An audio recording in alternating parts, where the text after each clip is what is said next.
Plus two ഫിസിക്സിലെ 4ാമത്തെ ചാപ്റ്ററാണ് moving charges and magnetism. ഈ ചാപ്റ്ററിൽ നമ്മൾ ഇലക്ട്രിക് ചാർജുകൾ മൂലമുണ്ടാകുന്ന മാഗ്നറ്റിക് ഫീൽഡിനെ കുറിച്ചാണ് പ്രധാനമായും പഠിക്കുന്നത്.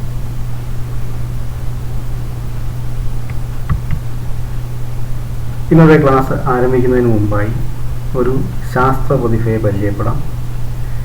നിക്കോള ടെസ്ല സെർബിയൻ അമേരിക്കൻ ഇൻവെന്ററാണ്. റൊട്ടേറ്റിംഗ് മാഗ്നറ്റിക് ഫീൽഡ് എന്ന കൺസെപ്റ്റ് ആദ്യമായി അവതരിപ്പിച്ചത് ഇദ്ദേഹമായിരുന്നു. നിക്കോള ടെസ്ലയുടെ പ്രസിദ്ധമായ ഒരു കൊട്ടേഷനാണ് ഇവിടെ തന്നിരിക്കുന്നത്. Please read it.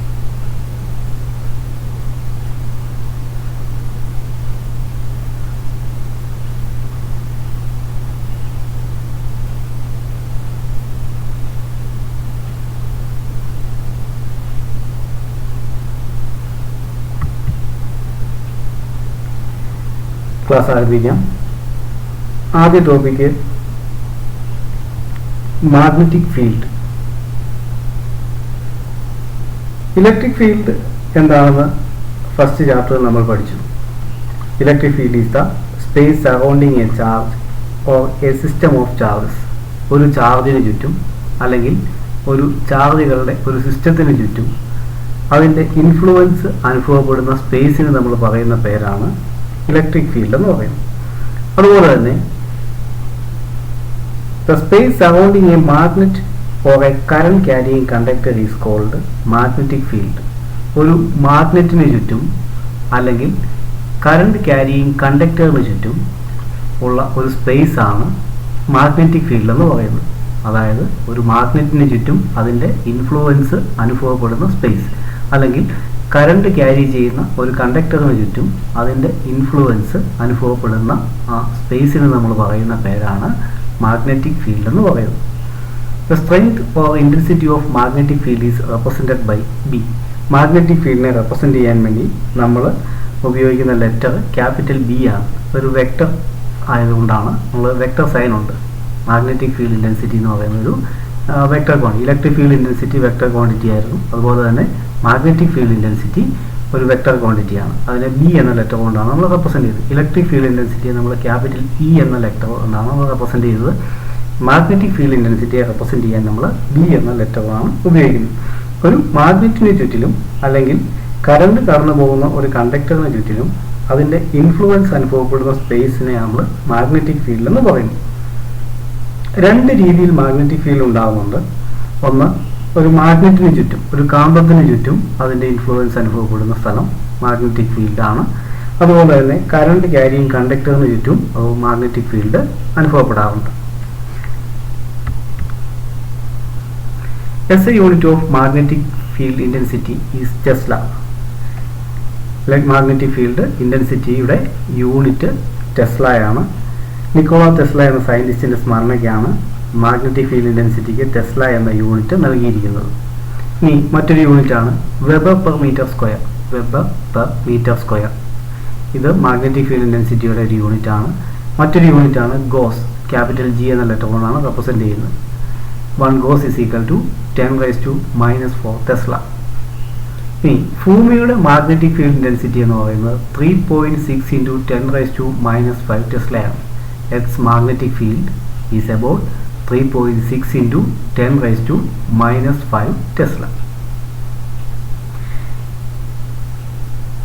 നമ്മൾ പറഞ്ഞു മാഗ്നറ്റിക് ഫീൽഡ് ഇൻറ്റൻസിറ്റിയുടെ unit ടെസ്ലയാണ്.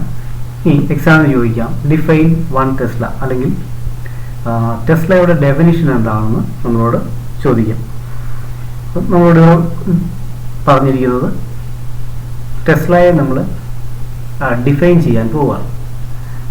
The magnitude of magnetic field is 1 Tesla if force acting on a unit charge moving perpendicular to the magnetic field with a speed of 1 meter per second is 1 Newton. പറഞ്ഞിരിക്കുന്നതാണ് ഒരു unit charge. Unit charge എന്ന് പറഞ്ഞാൽ നമുക്കറിയാം 1 coulomb ചാർജാണ്. പറഞ്ഞിരിക്കുന്നു A unit charge അല്ലെങ്കിൽ 1 coulomb charge 1 metre per second velocity അല്ലെങ്കിൽ സ്പീഡിൽ ഒരു charge move ചെയ്യുകയാണ്. യൂണിറ്റ് ചാർജാണ് അത് മൂവ് ചെയ്യുന്ന സ്പീഡ് അല്ലെങ്കിൽ വെലോസിറ്റിയാണ് ഇവിടെ പറഞ്ഞിരിക്കുന്നത് 1 മീറ്റർ പെർ സെക്കൻഡ്. അപ്പോൾ ഒരു unit charge 1 metre per second വെലോസിറ്റിയിൽ മാഗ്നറ്റിക് ഫീൽഡിന് പെർപെൻഡിക്കുലറായി മൂവ് ചെയ്യുന്നു. അത് പറഞ്ഞിട്ടുണ്ട്. Perpendicular to the magnetic field. B എന്ന് പറയുന്നത് ഇവിടുത്തെ മാഗ്നറ്റിക് ഫീൽഡ് ഇൻറ്റൻസിറ്റിയാണ്. അതിന് പെർപെൻഡിക്കുലർ ആയിട്ടാണ് ചാർജ് മൂവ് ചെയ്യുന്നത്. അപ്പോൾ unit charge 1 metre per second വെലോസിറ്റിയിൽ മാഗ്നറ്റിക് ഫീൽഡിന് പെർപെൻഡിക്കുലറായി മൂവ് ചെയ്യുമ്പോൾ അതിൽ അനുഭവപ്പെടുന്ന ഫോഴ്സ് 1 ന്യൂട്ടൺ ആണെന്ന് വിചാരിക്കുക. അതിൽ അനുഭവപ്പെടുന്ന ഫോഴ്സ് 1 ന്യൂട്ടൺ ആണെങ്കിൽ അപ്പോഴുള്ള മാഗ്നറ്റിക് ഫീൽഡ് ഇൻറ്റൻസിറ്റി 1 ടെസ്ല ആയിരിക്കും. ഒരിക്കൽ കൂടി പറയാം. Unit charge 1 coulomb charge 1 metre per second വെലോസിറ്റിയിൽ മാഗ്നറ്റിക് ഫീൽഡിന് പെർപെൻഡിക്കുലറായി മൂവ് ചെയ്യുമ്പോൾ ആ ചാർജിൽ അനുഭവപ്പെടുന്ന ഫോഴ്സ് 1 ന്യൂട്ടൺ ആണെങ്കിൽ അപ്പോഴുള്ള മാഗ്നറ്റിക് ഫീൽഡ് ഇൻറ്റൻസിറ്റിയാണ് 1 Tesla.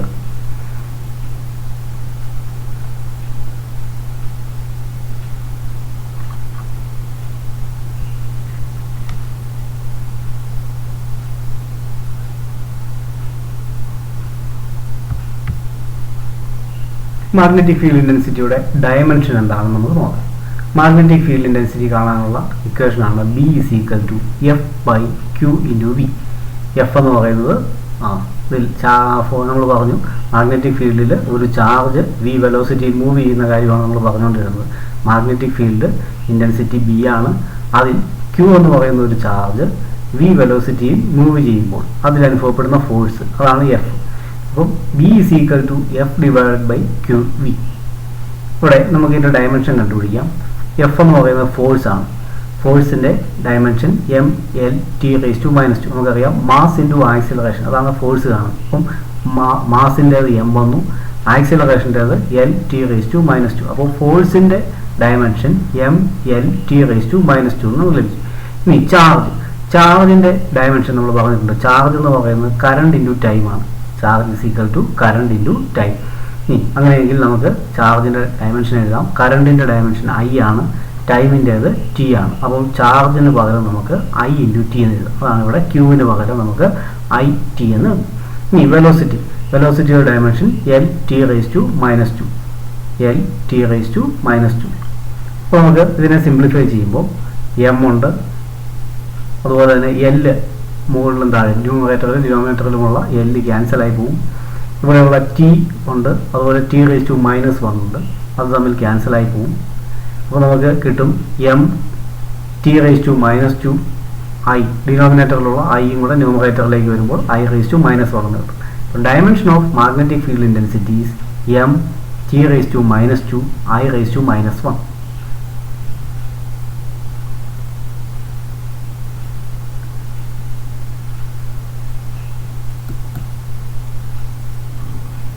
Next topic, magnetic Lorentz force. Consider a charged particle Q moving through a magnetic field of intensity B. ഇവിടെ നമുക്ക് പറഞ്ഞിരിക്കുകയാണ് Q എന്ന് പറയുന്ന ഒരു charge magnetic field intensity B എന്ന് പറയുന്ന ഇൻറ്റൻസിറ്റി ഉള്ള ഒരു മാഗ്നറ്റിക് ഫീൽഡിലൂടെ മൂവ് ചെയ്യുന്നു. Let V be the velocity of the particle. പാർട്ടിക്കിളിൻ്റെ വെലോസിറ്റി, ചാർജിൻ്റെ വെലോസിറ്റി എന്ന് പറയുന്നത് V ആണ്. And theta B the angle between V and B. നമ്മൾ പറഞ്ഞിട്ടുണ്ട് വെലോസിറ്റി എന്ന് പറയുന്നത് ഒരു വെക്റ്റർ ക്വാണ്ടിറ്റിയാണ്. Magnetic field intensity also a vector quantity. Therefore, the angle between V and B is theta. Consider a charged particle Q moving in a magnetic field of intensity B. Let V be the velocity of the particle and theta be the angle between V and B. Then the force exerted on the charged particle is directly proportional to. അപ്പോൾ ഈ ചാർജിൽ അനുഭവപ്പെടുന്ന force എന്ന് പറയുന്നത് which is directly proportional to ചാർജിന് directly proportional ആയിരിക്കും. അതുപോലെ തന്നെ വെലോസിറ്റിക്ക് ഡയറക്ട്ലി പ്രൊപ്പോർഷണൽ ആയിരിക്കും. മാഗ്നറ്റിക് ഫീൽഡ് ഇൻറ്റൻസിറ്റി ബിക്ക് ഡയറക്ട്ലി പ്രൊപ്പോർഷണൽ ആണ്. And sine of the angle theta between V and B, sine theta, ഇവയ്ക്കിടയിലുള്ള ആംഗിൾ തീറ്റയാണ് നമ്മൾ പറഞ്ഞിട്ടുണ്ട്. അതുകൊണ്ട് സൈൻ തീറ്റയ്ക്കും ഡയറക്ട്ലി പ്രൊപ്പോർഷണൽ ആയിരിക്കും. The force exerted on the charge particle is directly proportional to the charge, velocity, magnetic field intensity and sign of the angle between V and B. ഇത് നമുക്ക് ഇങ്ങനെ എഴുതാം: F proportional to charge Q velocity v and b sin theta. B magnetic field and sine of the angle between v and v. അപ്പോൾ നമുക്ക് f proportional to q v b sin theta നമുക്ക് എഴുതാം. Proportional sign മാറ്റാൻ വേണ്ടി നമ്മൾ constant കൊണ്ട് multiply ചെയ്യുന്നു. k എന്ന് പറയുന്നതാണ് കോൺസ്റ്റന്റ്. കെയുടെ വാല്യൂ 1 ആണെങ്കിൽ നമുക്ക് ഇക്വേഷൻ ഇങ്ങനെ കിട്ടും, f is equal to q v b sin theta നമുക്ക് ലഭിക്കും. ഇത് നമുക്കറിയാം a cos b നമ്മൾ പഠിച്ചിട്ടുണ്ട്. എന്താണ് എ ബി സൈൻ തീറ്റയാണ്, ആ ഫോമിലാണ്. അപ്പോൾ നമുക്ക് ഇതിനെ വെക്ടർ ഫോമിലേക്ക് മാറ്റി എഴുതാം. F is equal to q എന്ന് പറയുന്നത് ഒരു സ്കെയിലാർ ക്വാണ്ടിറ്റിയാണ്, ചാർജ് എന്ന് പറയുന്നത് ഒരു സ്കെയിലാർ ക്വാണ്ടിറ്റിയാണ്. ഇവിടെ രണ്ട് വെക്ടേഴ്സ് ആണുള്ളത്. ഒന്ന് വി, വെലോസിറ്റി ഒരു വെക്ടർ ക്വാണ്ടിറ്റിയാണ്, മാഗ്നറ്റിക് ഫീൽഡ് ഇൻറ്റൻസിറ്റി വെലോസിറ്റിയാണ്. അപ്പോൾ നമുക്ക് ഇങ്ങനെ എഴുതാം, F is equal to q scalar quantity നമ്മൾ ഔട്ട് സൈഡിലേക്ക് മാറ്റി എഴുതുന്നു, q into V cos B നമുക്ക് എഴുതാം. F is equal to q into V cos B. പിന്നെ നമ്മൾ വെലോസിറ്റിയുടെയും മാഗ്നറ്റിക് ഫീൽഡ് ഇൻറ്റൻസിറ്റിയുടെയും ക്രോസ് പ്രോഡക്റ്റ് ആയിട്ട്, അതായത് വി ബി സൈൻ തീറ്റ എന്നുള്ളതിനെ നമുക്ക് വി കോസ് ബി എന്ന ഫോമിലേക്ക് മാറ്റി എഴുതാം. അപ്പോൾ F is equal to q into V cos B എന്ന് നമുക്ക് ലഭിക്കും. This is called magnetic Lorentz force. ഇതാണ് മാഗ്നറ്റിക് ലോറൻസ് ഫോഴ്സ് എന്ന് അറിയപ്പെടുന്നത്. അപ്പോൾ F is equal to q into V cos B എന്ന് പറയുന്ന റിലേഷനാണ് മാഗ്നറ്റിക് ലോറൻസ് ഫോഴ്സ് ഇക്വേഷനായിട്ട് അറിയപ്പെടുന്നത്. ഇതിൻ്റെ ഡയറക്ഷൻ ഇപ്പോൾ നമ്മൾ പറഞ്ഞു, ഇതൊരു വെക്ടർ ക്വാണ്ടിറ്റിയാണ്, വെക്ടർ പ്രോഡക്റ്റ് ആയതുകൊണ്ട് ഇവിടെ കിട്ടുന്ന ഫോഴ്സിന് എന്നുണ്ടായിരിക്കും ഒരു ഡയറക്ഷൻ ഉണ്ടായിരിക്കും. മാഗ്നറ്റിക് ലോറൻസ് ഫോഴ്സ് ഒരു വെക്ടർ ക്വാണ്ടിറ്റി ആയിരിക്കും, അതിനൊരു ഡയറക്ഷൻ ഉണ്ട്. The direction of the force is given by right hand palm rule. ഇവിടെ ഈ എഫ് എന്ന് പറയുന്നത് വെക്ടർ ക്വാണ്ടിറ്റിയാണ്, ഇവിടെ വെക്ടർ സൈൻ ഉണ്ട്. F is equal to vector F is equal to q into V cos B, ഇങ്ങനെയാണ് നമുക്ക് ലഭിക്കുന്നത്. അപ്പോൾ ഫോഴ്സ് എന്ന് പറയുന്നത് ഒരു വെക്ടറാണ്, അതുകൊണ്ട് തന്നെ അതിനൊരു ഡയറക്ഷൻ ഉണ്ടായിരിക്കും. ആ ഡയറക്ഷൻ കണ്ടുപിടിക്കാൻ വേണ്ടി നമ്മൾ ഉപയോഗിക്കുന്ന റൂളാണ് റൈറ്റ് ഹാൻഡ് പാം റൂൾ.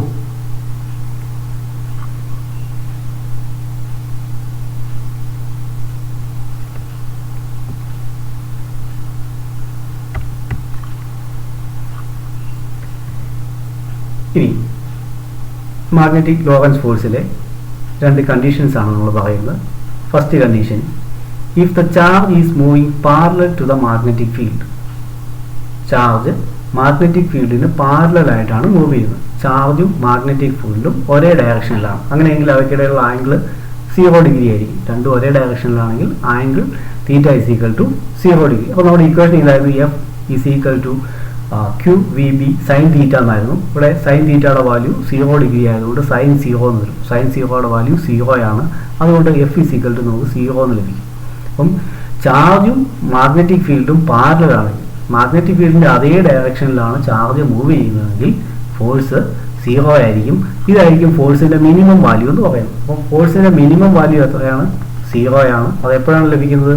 ചാർജും മാഗ്നറ്റിക് ഫീൽഡും ഒരേ ഡയറക്ഷനിലാണെങ്കിൽ, ചാർജും മാഗ്നറ്റിക് ഫീൽഡും, അതായത് മാഗ്നറ്റിക് ഫീൽഡിൻ്റെ അതേ ഡയറക്ഷനിലാണ് ചാർജ് മൂവ് ചെയ്യുന്നതെങ്കിൽ ഫോഴ്സ് 0 ആയിരിക്കും. In this case, no force will act and the charge moves without any deviation in its path. അപ്പം ചാർജിൽ ഫോഴ്സ് ഒന്നും പ്രയോഗിക്കപ്പെടുന്നില്ല, ഫോഴ്സ് 0 ആണെന്ന് പറഞ്ഞു. അതുകൊണ്ട് ചാർജിന് ഫ്രീ ആയിട്ട് മൂവ് ചെയ്യാൻ പറ്റും. അതുകൊണ്ട് പാത്തിന് വ്യത്യാസമൊന്നും സംഭവിക്കുന്നില്ല. അതേ മൂവ് ചെയ്ത അതേ പാത്തിലൂടെ തന്നെ ചാർജ് മൂവ് ചെയ്യും, കാരണം ചാർജിൽ ഫോഴ്സ് ഒന്നും ആക്ട് ചെയ്യുന്നില്ല.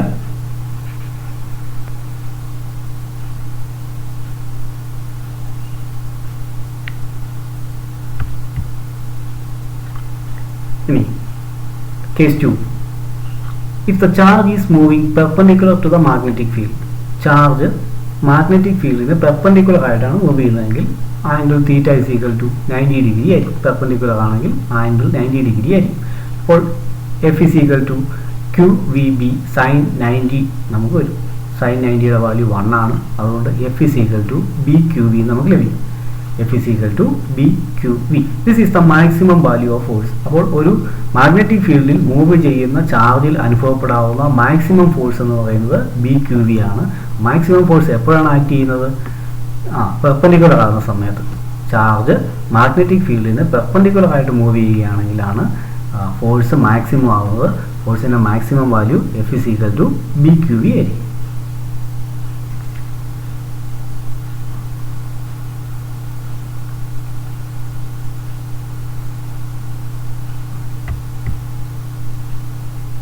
ഇപ്പോൾ നമ്മൾ പറഞ്ഞ കണ്ടീഷൻ്റെ ഒരു ഗ്രാഫിക്കൽ റെപ്രസെൻറ്റേഷൻ ആണ് ഇവിടെ കാണിച്ചിരിക്കുന്നത്. മാഗ്നറ്റിക് ഫീൽഡിൻ്റെ ഡയറക്ഷനാണ് ഇവിടെ ബി എന്ന് മാർക്ക് ചെയ്തിരിക്കുന്നത്. മാഗ്നറ്റിക് ഫീൽഡിൻ്റെ ഡയറക്ഷൻ. ഈ മാഗ്നറ്റിക് ഫീൽഡിന് ചാർജ് ഇവിടെ പ്ലസ് ക്യൂ എന്ന് പറയുന്ന ചാർജാണ്. ഈ ചാർജ് മാഗ്നറ്റിക് ഫീൽഡിന് പെർപെൻഡിക്കുലറായിട്ട് മൂവ് ചെയ്യുന്നു. ഇതാണ് വെലോസിറ്റിയുടെ ഡയറക്ഷൻ. ചാർജ് മൂവ് ചെയ്യുന്ന ഡയറക്ഷനാണ് കാണിച്ചിരിക്കുന്നത്. അതാണ് വെലോസിറ്റിയുടെ ഡയറക്ഷൻ. ഇവിടെ മാഗ്നറ്റിക് ഫീൽഡിന് പെർപെൻഡിക്കുലർ ആയിട്ടാണ് വെലോസിറ്റി വരുന്നത്, അല്ലെങ്കിൽ ചാർജ് മൂവ് ചെയ്യുന്നതെങ്കിൽ F = BQV ആയിരിക്കും. അതുപോലെ തന്നെ ഇവിടെ നോക്കുക, മാഗ്നറ്റിക് ഫീൽഡിൻ്റെ അതേ ഡയറക്ഷനിലാണ് ചാർജ് മൂവ് ചെയ്യുന്നത്. അപ്പോൾ നമ്മൾ പറഞ്ഞു ആംഗിൾ 0 ആണ്, അതുകൊണ്ട് ഫോഴ്സും എത്രയായിരിക്കും? 0 ആയിരിക്കും. അല്ലാത്ത എല്ലാ കേസിലും F = Q × V cos B. ഇത് x അല്ല, ക്രോസ് ആണ്. F = Q × V cos B, അതായത് BQV sin θ. ആംഗിൾ 90 ഡിഗ്രി ആണെങ്കിൽ F = BQV ആയിരിക്കും. ആംഗിൾ 0 ആണെങ്കിൽ ഫോഴ്സ് 0 ആയിരിക്കും. അല്ലാത്ത എല്ലാ കേസിലും F = BQV sin θ അല്ലെങ്കിൽ Q × V cos B ആയിരിക്കും.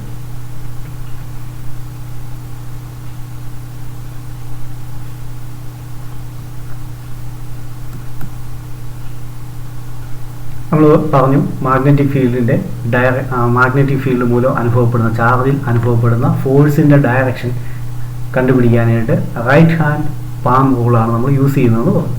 ഇത് എക്സാമിന് ചോദിക്കാൻ സാധ്യതയുള്ളൊരു റൂളാണ്. എന്താണ് right hand palm rule? The right hand rule states that to determine the direction of magnetic force on a positive moving charge. ഒരു മാഗ്നറ്റിക് ഫീൽഡിൽ ഇരിക്കുന്ന മാഗ്നറ്റിക് ഫീൽഡിൽ മൂവ് ചെയ്യുന്ന ഒരു പോസിറ്റീവ് ചാർജിൽ അനുഭവപ്പെടുന്ന ഫോഴ്സിൻ്റെ ഡയറക്ഷൻ എങ്ങനെയാണെന്നാണ് പറയുന്നത്.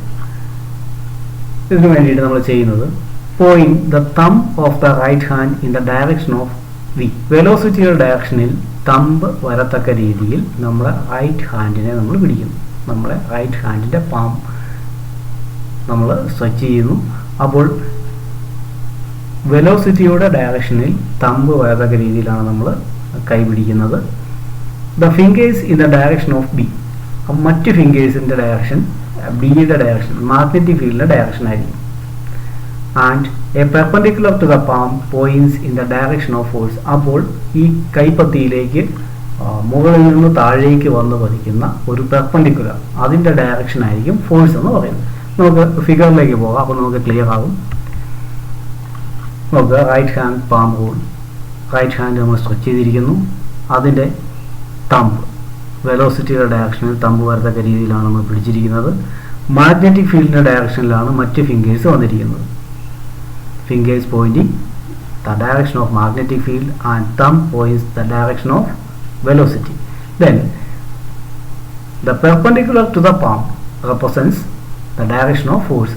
ഇതിലേക്ക് മുകളിൽ നിന്ന് ഇതിലേക്ക് താഴേക്ക് ഈ ഡയറക്ഷൻ നോക്കുക. ഈ പാമിന് പെർപെൻഡിക്കുലർ ആയിട്ട് വരുന്ന ഡയറക്ഷൻ, അതാണ് ഫോഴ്സിൻ്റെ ഡയറക്ഷൻ. ഒരിക്കൽ കൂടി സ്റ്റേറ്റ്മെൻറ്റിലേക്ക് നോക്കാം. The right hand rule states that to determine the direction of magnetic force on a positive moving charge point the thumb of the right hand in the direction of V, the fingers in the direction of B and a perpendicular to the palm points in the direction of F. തമ്പിൻ്റെ direction വെലോസിറ്റിയുടെ ഡയറക്ഷനിലും other fingers magnetic ഫീൽഡിൻ്റെ ഡയറക്ഷനിൽ stretch ചെയ്ത് കഴിഞ്ഞാൽ the perpendicular to the palm points in the direction of force.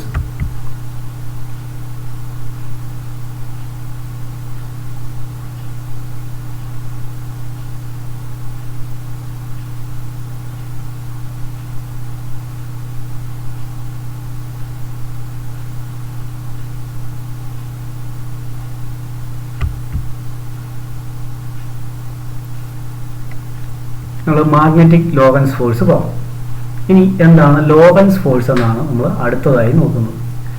If the charged particle moves in a combined electric and magnetic field, the force acting on the particle is called Lorentz force. ആദ്യ കേസിൽ നമ്മൾ പറഞ്ഞു അവിടെ magnetic field മാത്രമേ ഈ ചാർജിൽ അനുഭവപ്പെടുന്നുണ്ടായത്, അല്ലെങ്കിൽ magnetic field മാത്രമുള്ള ഒരു സ്പേസിലൂടെയാണ് ചാർജ്ഡ് പാർട്ടിക്കിൾ മൂവ് ചെയ്തുകൊണ്ടിരുന്നത്. ഇവിടെ ലോറൻസ് ഫോഴ്സിൽ നമ്മൾ പറയുന്നു മാഗ്നറ്റിക് ഫീൽഡിൻ്റെ കൂടെ തന്നെ ഒരു ഇലക്ട്രിക് ഫീൽഡും കൂടെ ഉണ്ട്. The combined electric and magnetic field ഉള്ള ഒരു സ്പേസിലൂടെയാണ് ചാർജ്ഡ് പാർട്ടിക്കിൾ മൂവ് ചെയ്യുന്നതെങ്കിൽ അതിൽ അനുഭവപ്പെടുന്ന ആ ഫോഴ്സിന് നമ്മൾ പറയുന്ന പേരാണ് ലോറൻസ് ഫോഴ്സ് എന്ന് പറയുന്നത്. അപ്പോൾ മാഗ്നറ്റിക് ലോറൻസ് ഫോഴ്സും ഇലക്ട്രിക് ലോറൻസ് ഫോഴ്സും കൂടി ചേർന്നുള്ള ഒരു കമ്പൈൻഡ് സ്പേസ്, അതാണ് ലോറൻസ് ഫോഴ്സ് എന്ന് പറയുന്നത്. If E is the electric field intensity and B is the magnetic field intensity. അപ്പോൾ അവിടെ മാഗ്നറ്റിക് ഫീൽഡും ഉണ്ട് ഇലക്ട്രിക് ഫീൽഡും ഉണ്ടെന്ന് പറഞ്ഞു. അവിടെയുള്ള ഇലക്ട്രിക് ഫീൽഡിന്റെ ഇന്റൻസിറ്റി E ആണ്, വെക്ടർ E. അതുപോലെ തന്നെ മാഗ്നറ്റിക് ഫീൽഡ് ഇന്റൻസിറ്റി എന്ന് പറയുന്നത് B ആണെങ്കിൽ, അതുപോലെ V is the velocity of the particle, മൂവ് ചെയ്യുന്ന പാർട്ടിക്കിളിന്റെ വെലോസിറ്റി V ആണ്. മൂന്ന് കാര്യങ്ങളാണ് ഇവിടെ പറഞ്ഞിരിക്കുന്നത്. ഇലക്ട്രിക് ഫീൽഡുണ്ട്, മാഗ്നറ്റിക് ഫീൽഡുണ്ട്. ഇലക്ട്രിക് ഫീൽഡിന്റെ ഇന്റൻസിറ്റി EM, മാഗ്നറ്റിക് ഫീൽഡിന്റെ ഇന്റൻസിറ്റി BU ആണ്. മൂവ് ചെയ്യുന്ന പാർട്ടിക്കിളിന്റെ വെലോസിറ്റി V ആണ്. Then the total force on the charge, ഇവിടെ ഇലക്ട്രിക് ഫീൽഡ് മൂലവും മാഗ്നറ്റിക് ഫീൽഡ് മൂലവും ഉണ്ടാകുന്ന ടോട്ടൽ ഫോഴ്സ് നമുക്കറിയാം. മാഗ്നറ്റിക് ലോറൻസ് ഫോഴ്സിൻ്റെ അകത്ത് നമ്മൾ പറഞ്ഞായിരുന്നു F is equal to Q into V cos B നമ്മൾ പറഞ്ഞു. വെലോസിറ്റിയുടെയും മാഗ്നറ്റിക് ഫീൽഡ് ഇന്റൻസിറ്റിയുടെയും ക്രോസ് പ്രോഡക്റ്റ് ഇൻറ്റു ചാർജ്, അതായിരുന്നു മാഗ്നറ്റിക് ലോറൻസ് ഫോഴ്സ് എന്ന് പറയുന്നത്. അതുപോലെ ഫസ്റ്റ് ചാപ്റ്ററിൽ നമ്മൾ പറഞ്ഞായിരുന്നു ഇലക്ട്രിക് ഫീൽഡിൽ ഇരിക്കുന്ന ഇലക്ട്രിക് ഫീൽഡിൽ ഒരു ചാർജ് വെച്ചിരുന്നാൽ ആ ചാർജിൽ അനുഭവപ്പെടുന്ന ഫോഴ്സ് എന്ന് പറയുന്നത് ഒരു പോസിറ്റീവ് ചാർജ് അല്ലെങ്കിൽ ഒരു നെഗറ്റീവ് ചാർജോ നമ്മൾ ഒരു ഇലക്ട്രിക് ഫീൽഡിൽ വെച്ചാൽ അതിൽ അനുഭവപ്പെടുന്ന ഫോഴ്സ് എന്ന് പറയുന്നത് the charge, magnitude of the charge into electric field intensity F is equal to QE നമ്മൾ പറഞ്ഞായിരുന്നു. ഇലക്ട്രിക് ഫീൽഡിലാണെങ്കിൽ F is equal to QE ആണ്. അതുപോലെ തന്നെ മാഗ്നറ്റിക് ഫീൽഡിലാണെങ്കിൽ F is equal to Q into V cos B ആണ്. അപ്പോൾ നമുക്ക് ഇതിനെ ഇങ്ങനെ എഴുതാം, ടോട്ടൽ ഫോഴ്സ് എന്നുള്ളതിനെ നമുക്ക് ഇങ്ങനെ എഴുതാം F ഇലക്ട്രിക് എന്ന് പറയുന്നതാണ് Q into E എന്ന് പറയുന്നത്. F electric plus F magnetic എന്ന് പറഞ്ഞു കഴിഞ്ഞാൽ Q into V cos B. അപ്പം ടോട്ടൽ ഫോഴ്സ് എന്ന് പറയുന്നത് ഇലക്ട്രിക് ഫീൽഡ് മൂലമുള്ള ഫോഴ്സിൻ്റെയും മാഗ്നറ്റിക് ഫീൽഡ് മൂലമുള്ള ഫോഴ്സിൻ്റെയും സം ആയിരിക്കും. ഇതാണ് ഇക്വേഷൻ, ലോറൻസ് ഇക്വേഷൻ എന്ന് പറയുന്നത് ഇതാണ്. ലോറൻസ് ഇക്വേഷൻ പരീക്ഷയ്ക്ക് എഴുതാൻ ചോദിച്ചു കഴിഞ്ഞാൽ നമ്മൾ ഇതാണ് എഴുതേണ്ടത്. F is equal to QE plus Q into V cos B.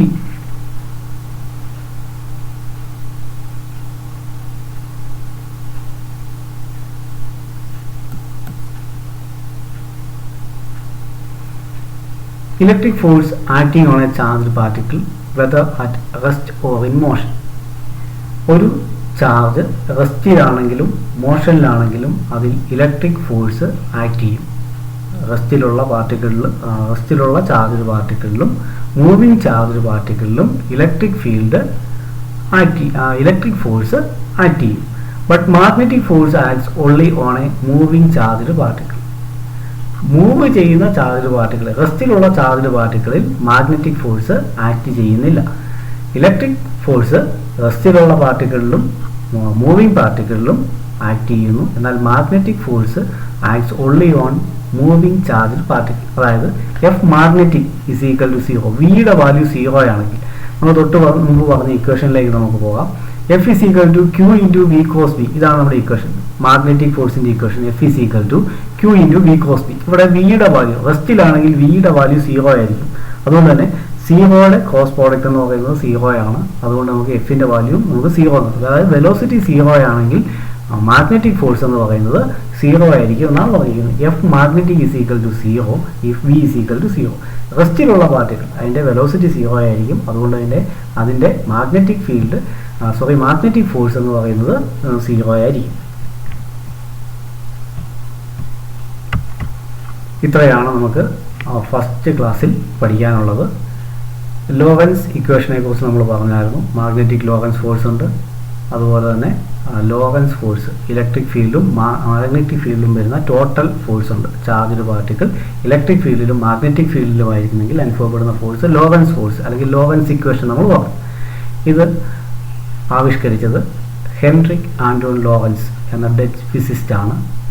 അദ്ദേഹത്തിന് സീമൻ എഫക്റ്റ് നോബൽ പ്രൈസ് ലഭിച്ചിട്ടുണ്ട്.